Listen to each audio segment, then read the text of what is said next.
All right, wonderful. So yes, welcome everyone to episode 3 of this Facebook Live series, where Doctors Janeé Steele and Sharmika Newton will be discussing the topic, I Am Not Your Superwoman, Strategies for Overcoming the Strong Black Woman Schema. So I will get us started by first introducing myself. My name is Tatyana Smith, and I'm going to be the moderator for our conversation this evening. I am a fourth-year doctoral student in the Counseling Psychology PhD program at Western Michigan University. And I am also currently a student intern at Kalamazoo College's Counseling Center, where I primarily work with college students of color. So next, I'm going to introduce our speakers for the evening by sharing their bios. So first, we have Dr. Sharmika Newton. She is a fully licensed psychologist and owner of Legacy Mental Health Services, PLLC. She has over 10 years of experience in clinical, academic, and community settings, including teaching experience at both undergraduate and graduate levels of higher education. Her areas of expertise include multicultural counseling, research methods, test and measurement, career counseling, and clinical supervision of master's level counseling practitioners and students. In addition to her clinical and teaching expertise, Dr. Newton is also a member of the Michigan Board of Psychology, appointed by Governor Gretchen Whitmer. She is a sought-after psychology expert featured in prominent magazines and newscasts, recently featured on the June 2020 broadcast of West Michigan Women, where she discussed how to have difficult conversations with your family about race. She is also co-author of the soon-to-be-released book, Black Lives Are Beautiful, 50 Tools to Heal from Trauma and Promote Positive Racial Identity, published through Routledge, as well as co-author of the peer-reviewed article, Culturally Adapted Cognitive Behavioral Therapy as a Model to Address Internalized Racism Among African-American Clients, published in the April 2022 issue of the Journal of Mental Health Counseling. Next, we have Dr. Janeé Steele, who is a licensed professional counselor, counselor educator, and diplomat of the Academy of Cognitive and Behavioral Therapies. Dr. Steele is also the owner and clinical director of Kalamazoo Cognitive and Behavioral Therapy, LLC, where she provides therapy, supervision, and training in CBT. She is the author of the upcoming book, Racism in African American Mental Health, Using Cognitive Behavioral Therapy to Empower Healing, and the co-author of the book, Black Lives Are Beautiful, 50 Tools to Heal from Trauma and Promote Positive Racial Identity, both published through Routledge. Her other scholarly activity includes peer-reviewed articles focused on CBT, social justice advocacy, and counselor training. Her favorite article, published in the International Journal for the Advancement of Counseling and Development, describes cognitive conceptualization and treatment planning using CBT and a proposed cognitive model of internalized racism. Her webinar discussing the proposed cognitive model of internalized racism is one of the American Counseling Association's best-selling products and was featured by the organization as part of its 2022 BIPOC Awareness Month programming. So this evening we'll be discussing the Strong Black Woman Schema and the consequences of this phenomenon for Black women. We recognize that some parts of this conversation may include painful concepts and trigger difficult emotions among some of us. With that in mind, we always like to begin with a reminder about the importance of self-care and mindfulness during our time together. So if you are a target of oppression, be aware of anything that might be overwhelming, use mindfulness and breathing skills when you need to, and take a break if necessary. If you are an ally or a learner, work toward maintaining a non-judgmental stance, recognize any defensiveness you may be experiencing, and listen with the intention of understanding and learning. We will also invite you to apply the strategies for coping and self-compassion we will discuss this evening. And with that said, let's get started. Thank you. You're welcome. So first question for the viewers is, how would you both describe the Strong Black Woman Schema? Yeah, I think for me, it's really a term to conceptualize this experience where women, Black women in particular, are encouraged, to put it nicely, to adopt this attitude or this disposition where they can do it all, they can have it all, and not experience any distress in the process of all that. I think that's how I would capture it in a nutshell. Mm-hmm. Yeah, I would agree, Dr. Steele. Most definitely is this notion of you can never be weak with the concept, right? You always have to have it together. You can't have a moment of vulnerability. You need to be independent. I think that's a part of it as well. As I think about it, I really believe it goes back to experiences of oppression that women, particularly Black women, have experienced, where you have this double label or identity. And as a result of it, it makes you a target for discrimination and racism. And as a result, Black women and women of color often learn that they have to always be kind of on point, or you have to take on everything, because to not take it on would make you even more vulnerable or susceptible to experience, emotional hurt or discrimination or even racism as a result. So it becomes a mentality that Black women have to, that some Black women have to adapt to or take on. Yeah, and I actually wrote down some words that people have used to characterize this. So some of the things that stand out for me are words like unyielding strength, responsibility, and self-sacrifice. So again, emphasizing this idea that no matter what, 24/7, we're expected to be strong and use that strength to take responsibility, not only for ourselves, but for the people around us. Even unto the point where we're sacrificing our own needs and our own mental health. Yeah. Yes, so I'm hearing from both of you that the strong Black woman really includes those characteristics related to strength. And I like what you said, Dr. Steele, unyielding strength, and that caretaking, giving, and really for contemporary Black women, the financial provider piece, and that all of these overlap. And Dr. Newton, you were getting to this a little bit in terms of like the origins of the strong Black woman schema, that it's, been a stereotype that's been used to justify consistently throughout history the inhumane treatment of Black women when we think about how they were treated during slavery and even now. And we'll get to this a little bit later, but how this schema has then been passed down generationally to Black girls as a survival tactic to help protect them during instances of racial discrimination. But you're also speaking to the piece about how it can kind of be a double-edged sword. So a follow-up question to that, and you were starting to, I think, touch on this a little bit, Dr. Steele, but what would you both say is the relationship between the phenomenon of the strong Black woman schema and other stereotypes that have been used to characterize Black women? These, stereotypes that have been applied to Black women have been discussed extensively throughout the literature, and there are at least 3 specific ones that we commonly talk about. So they're the mammy stereotype, where Black women are perceived as someone who's there like to be a faithful, obedient servant, nurturer, right? And then there's the Jezebel stereotype, where the Black woman is characterized as being sexually deviant. And then there's the Jezebel stereotype, the Sapphire stereotype, where Black women are characterized as like hostile and angry. And so for me, the way that the strong Black woman schema is connected to those stereotypes is that those stereotypes prescribe the amount of emotional range Black women can have. So it's okay for them to be nurturing as mothers. It's okay for them to be angry. And it's okay for them to express sexual desire, but that doesn't leave room for the other emotions that a person would typically experience in their human experience. It doesn't leave room for feeling overwhelmed. It doesn't leave room for depression or anxiety. And so then this strong Black woman schema, in my view, becomes a way that those other stereotypes are upheld and undergirded, because it doesn't allow us to break out of those stereotypes to express the emotions that do make us more vulnerable. Yeah, and I want to kind of just, I think, Dr. Steele did a great job of going over the various stereotypes, and just to emphasize the notion of the angry Black woman, right? I think that's one that as women, we often have to be mindful of. It's like to express ourselves or to talk about things could cause us to be viewed as angry.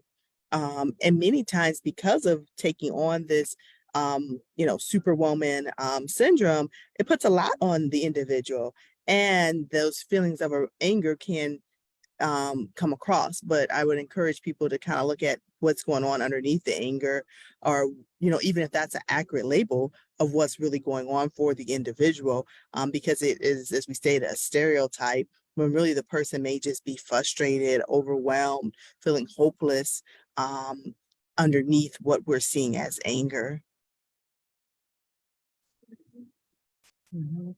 And to the piece about the stereotype about the angry Black women, I think about Black women who have to navigate predominantly white spaces, in particular the ways that Black women navigate being at work, and how sometimes Black women, our passion or assertiveness under the guise of the strong Black woman schema has been interpreted by other people as being the angry Black woman. And again, speaking to that piece of it doesn't allow us to experience the full range of our emotions. And before we move on, just to add to this a little bit, to really illuminate what this looks like for Black women today. And as you stated, Dr. Steele, a lot of scholars have talked about this. For Black women navigating the strong Black women schema, it looks like Black women being forced to assume multiple roles, them experiencing gender racism, so oppression and discrimination due to our intersecting identities as being Black and a woman. Seeing more female-headed or single households, and that, being partially as a result of the mass incarceration of Black men. Also the lessons that we've received about strength from our foremothers, when we look at how this is passed down generationally, as well as the history of disappointment and abuse that a lot of Black women experience under the guise of the strong Black woman schema. And then when we think about those prescribed roles that you were talking about, Dr. Steele, the encouraged endorsement of certain spiritual values, to seek God only and not therapy, or to seek out help as you're navigating, systems of discrimination and racism. So then the next question is, what would you both say as therapists are the psychological effects of the strong Black woman schema? I think, what you just said really illustrates the layers that are associated with this. You talked about a history of oppression, gendered racial identity. And I think that even worldview contributes to those layers. Within an African-centered worldview, knowledge and knowing is obtained differently than perhaps in a Eurocentric worldview. So in an African-centered worldview, we have something called affect symbolic cognition, which means that we feel. Feeling is part of our knowing, and tone, gesturing, even use of metaphor, that's also a part of knowing and communicating. So if I'm doing this, I'm gesturing, right? I'm not necessarily angry. I'm just expressing myself in a way that's authentic to my cultural heritage. But because of things like the stereotypes that we talked about previously, especially that sapphire or angry Black woman stereotype and the strong Black woman stereotype, we use that as a lens, and now we're interpreting those behaviors that are cultural as angry.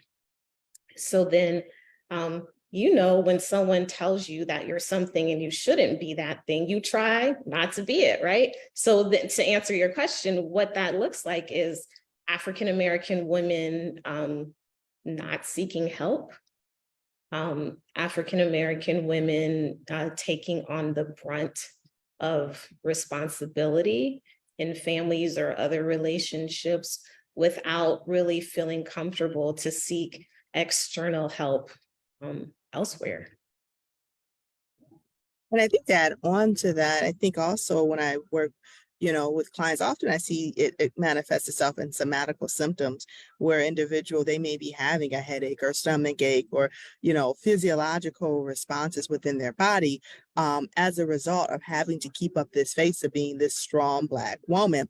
And so sometimes it manifests itself as really, somatical symptoms that come on. In addition, many times the symptoms of anxiety, depression, even distress are more intensified because, as I was saying, people are suffering with the issue for longer than what they probably should be before they enter into the counseling process. And so I think the more severe depression, more severe or intense anxiety combined with physical health issues as well are things that I see as I work with women who are dealing with this syndrome. And then one thing we also didn't acknowledge is it also looks like a lack of self-care.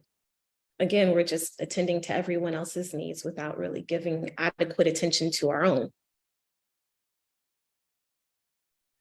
I think it was so beautiful, like how you two paired that off with you, Dr. Steele, starting to talk about African-centered ways of understanding the strong Black woman schema, and a lot of our cultural ways of knowing being based on how we feel. And Dr. Newton being able to connect that to how we feel that in our bodies, how the stress, depression, anxiety that we're experiencing due to the weight of holding up this schema manifests in the body.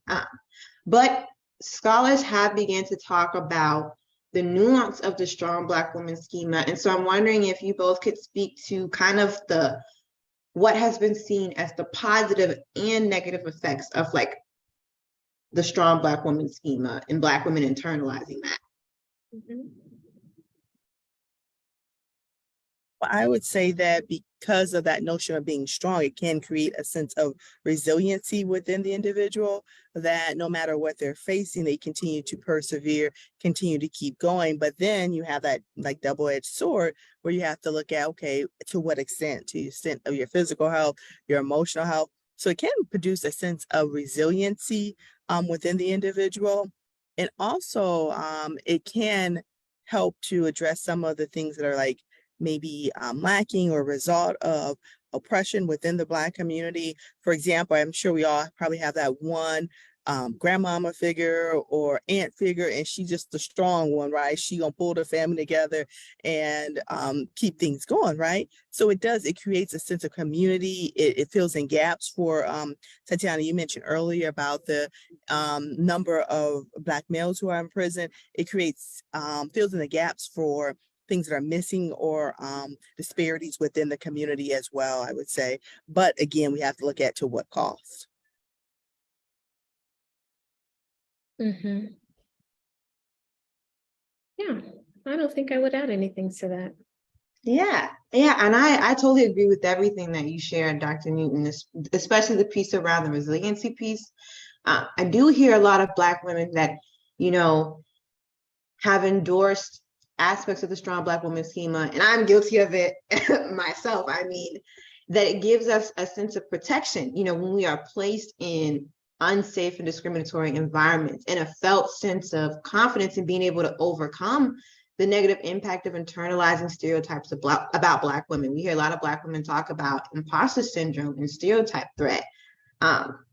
In terms of the negative consequences, though, I have heard scholars talk about, you both spoke to the somatic complaints that Black women experience as a result of this schema, the depression, anxiety, difficulties with emotional regulation, binge eating, developing maladaptive perfectionism, because a lot of times we associate strength with, I have to be perfect. Everything has to be in place. I have to always keep it together, and adopting that mask. And Dr. Steele, you were speaking to the piece about that decreased self-compassion, collective coping, spiritual coping. And really, because as a compensatory strategy, the strong Black woman is controlling and giving Black women sometimes that illusion of control. And then it keeps us from being able to identify our needs because we're self-silencing to meet those cultural expectations of strength, not only from Black culture, but also white culture. And that, is very difficult to navigate. And it contributes to, no, I thought you were stopping. I didn't want to interrupt, but I will say that I think you drawing out this point that this way of being is reinforced both in Black culture and mainstream culture is important. And it speaks to what you were talking about too, in terms of like there being positives and negatives, and really kind of like there being a double-edged sword. Some of the difficulty with this is that women are rewarded for this behavior, right? In popular culture, like we're rewarded with songs that speak about the strength of Black women.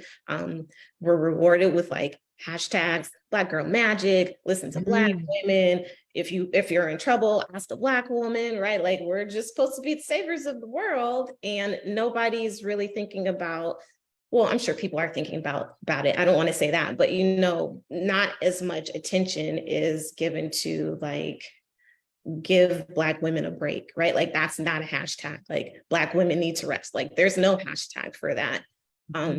So I think that part of the difficulty in understanding how we make sense of this is that it's a good thing because, as we've said, like, it can give us strength, particularly in the face of adversity, which is resilience.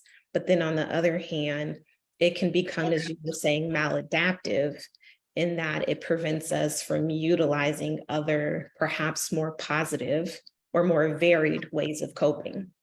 And I think to this next question, you and Dr. Newton were beginning to get to this, but I guess speaking more in depth about either how the Strong Black Woman Schema has impacted you both personally as well as with your clients. Well, in the spirit of transparency, I would say that, there have been points in times in my career and in my life where I have taken on the Strong Black Woman syndrome.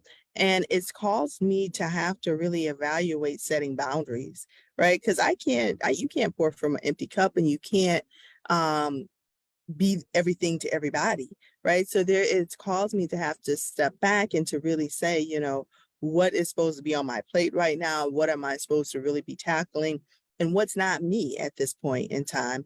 And then another way, it's also caused me to look at, like, when I communicate, that I shouldn't be endorsing or internalizing the negative messages, that to speak up, it doesn't make me the angry Black woman, right?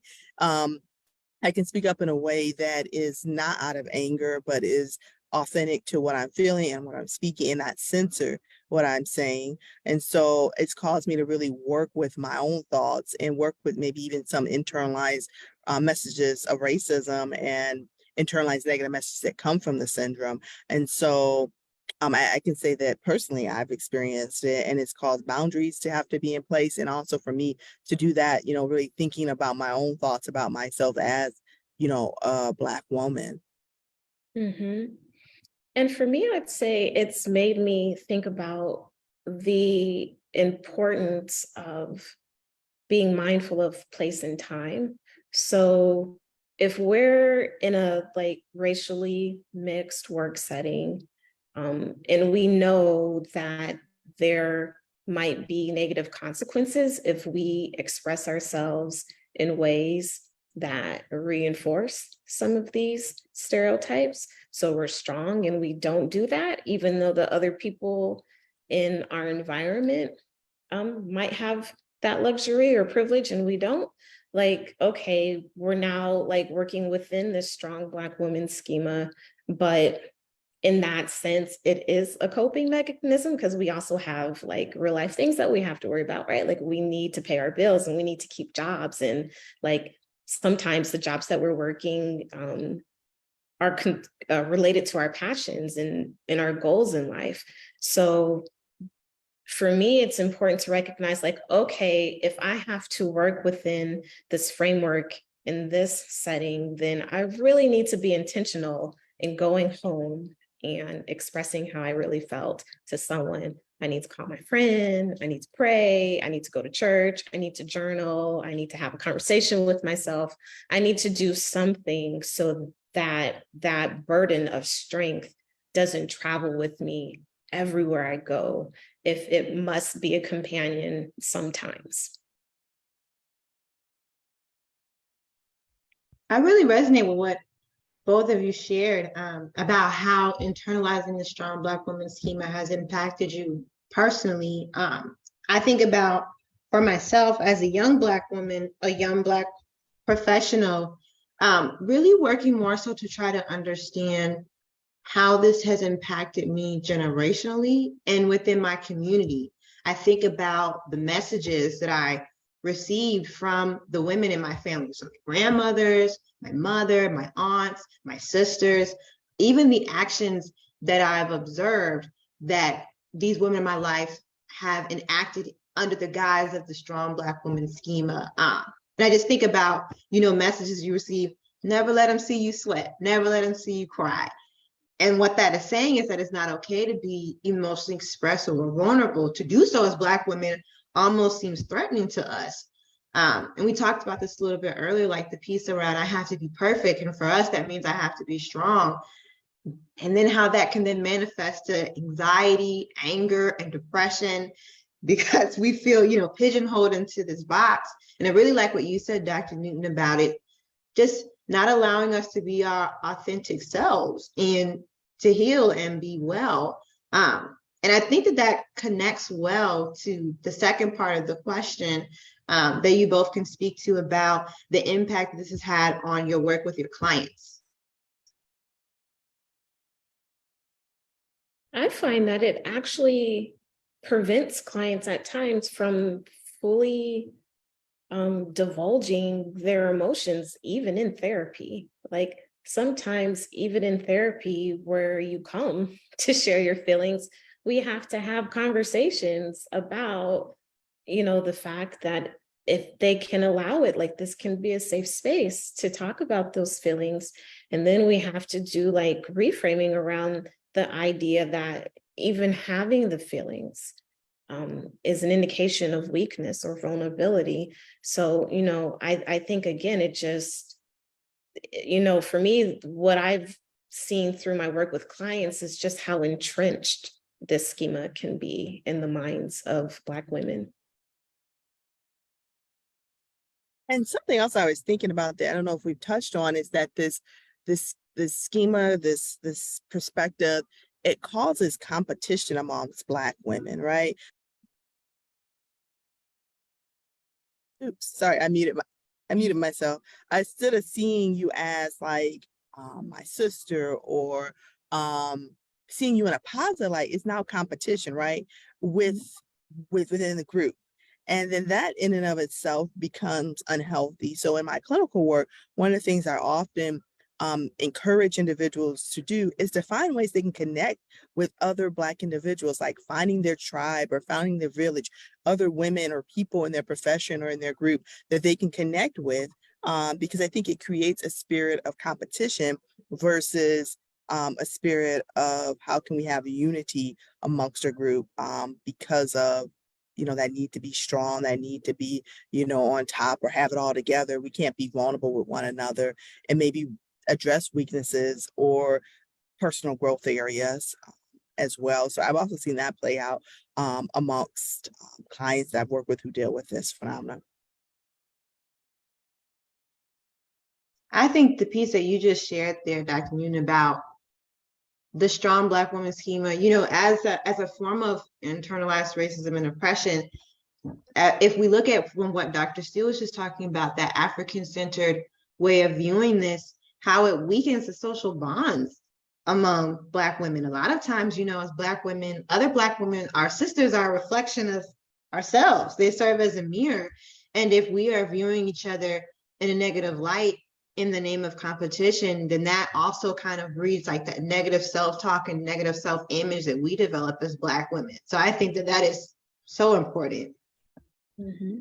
And I think, Tatyana, the implication of what you're saying is that it lessens the resources we have for coping, because if in an African-centered worldview, like coping comes through our communal bonds, and those are broken because of competition, well, now we've decreased the amount of resources that we have and support to help work through this.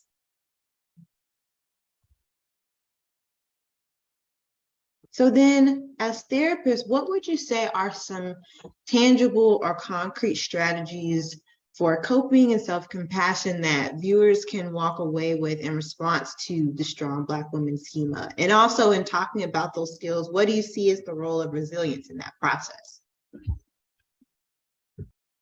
I think, focusing on those specific elements of self-compassion can be helpful. So self-compassion consists of mindfulness, which is just being aware of your thoughts and your feelings. And so again, we talked about how kind of definitionally the Strong Black Woman Schema causes us to suppress our emotions. So just by being mindful and acknowledging them, we're resisting right there. And then another aspect of self-compassion is self-kindness. So then just remembering that it's okay to have needs and to work to get your needs met in positive ways can be helpful. And then also the final element is common humanity. And that's just remembering that everyone goes through these experiences. And so going through them doesn't make you weak. And if it does make you weak, then everybody else is weak too. So we just all in here weak together. Yeah, I love that. I love that. And the other thing is I was thinking about it, last week I went on a plane. And so we've all been on a plane or maybe seen, a flight in a movie or something. And they always tell you, put your oxygen mask on and put your vest on before you put somebody else's on, right? So that may be something we need to start telling ourselves is put your mask on. Like that may look like taking care of your body physically, going for a walk, eating healthy, knowing when to say no to people, setting boundaries, journaling, doing the things that you know are good for you. Like, so maybe even as you walk away from this podcast, if you're tomorrow going to work, ask yourself those questions. Am I putting my mask on before I'm trying to help everybody else? Or if I'm engaged with family interactions and I'm taking on everybody else's stuff without taking care of me, it's the ideal of take that time for that self-care. And many times I encourage people just do 15 minutes a day. Like if you think about how many hours and how many minutes are in our days, 15 minutes of something a day can be empowering because you're being intentional about it. For me, every morning, my 15 minutes is I go to Starbucks, I get a hot chocolate and everything bagel, and I sit in my car and I eat that everything bagel and my hot chocolate, because if not, my 1-year-old and my husband and life is going to come at me, right? So that's just my 15 minutes for me, right? So for you, defining what that looks like, I think is important. And then going back to the competition piece, another way in which we can work on getting rid of that Superwoman syndrome is feeling our emotions, and also I think mentoring and empowering others, like giving of ourselves, can help take away that ideal of I can't be vulnerable. Because sometimes when you give to yourself, you got to be vulnerable. You have to be transparent. If that's volunteering or mentoring someone who's younger in your profession, whatever that looks like, that's another way I think of breaking down that competition that comes from the Superwoman syndrome, and allows for you to be able to be a giver to someone else and don't have to always be so strong, but maybe even tell your story about how you dealt with it and how you've overcome. Mm-hmm. And Tatyana, you asked about resilience specifically, and resilience is just the ability to make it through adversity. And so, there are different levels that can help us build resilience.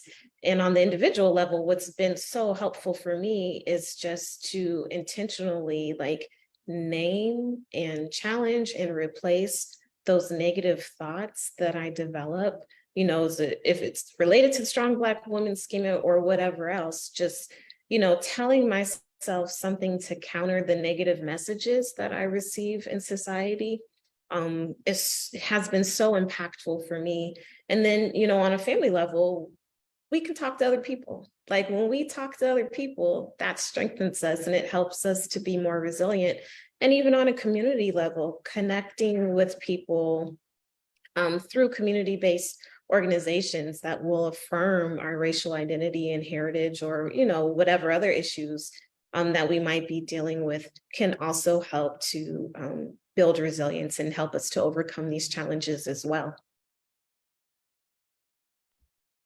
And what I thought about too, to add to this list of coping skills, in particular for younger Black women. So, those who are adolescents, early 20s, where social media is very prominent for us and plays a big role into the ways that we construct our self-image. Using social media to provide yourself with images of Black women that counter the Strong Black Woman Schema and gives you ways that inspire you to show up differently in the world, looking at what parts can I incorporate that's going to help to support my overall well-being. So I think in talking about, the nuance of the Strong Black Woman Schema, and that there's perceived positives, but also negatives, recognizing that we have the agency to choose the parts that serve us, the resiliency piece, the part that allows me to feel protected and have confidence, and let go of those parts that don't serve us, like the self-sacrificing, the self-silencing, having perfectionism. We can't cry or be vulnerable. Because I think in having this conversation, it moves all Black women that are navigating this schema from that space of surviving. This is what we had to do, to survive the transatlantic slave trade and, present day white supremacy and racism, to a space of thriving. Amen. Okay. Well, as we begin to wrap up this conversation, are there any final thoughts that you both want to leave with the audience? No, I just want to also thank the audience for their participation in the comments tonight. And I think, what I'm taking from the comments is the importance of being able, as you kind of, intimated, like, to show up authentically, to express your full range of emotion, and to not allow strength to pigeonhole you into a place where you're cutting yourself off from other people and are no longer able to give or receive the amount of love that you would otherwise. And the only other thing I would add is that this may be like learning new behavior, because maybe you grew up with the models of strong Black superheroes in your life. So maybe unlearning some of that behavior. So the only thing I would say is extend grace to yourself. And the final thing that I will leave with the audience too, just what I've learned in researching and living this life as a Black woman, redefining what strength looks like for us as Black women. Now, instead of using strong Black women, I use resilient Black women, because it includes what you were talking about, Dr. Steele, that we can persist in the face of adversity, but we can also feel our feelings. So then I would say that if anyone is interested in doing some very lovingly and well thought out activities designed to foster resilience and even deal with some issues related to the Strong Black Woman Schema, I invite you to check out our book. It's called Black Lives Are Beautiful, 50 Tools to Heal from Racial Trauma and Promote Positive Racial Identity. It is available on Amazon currently, and I will put the link in the chat.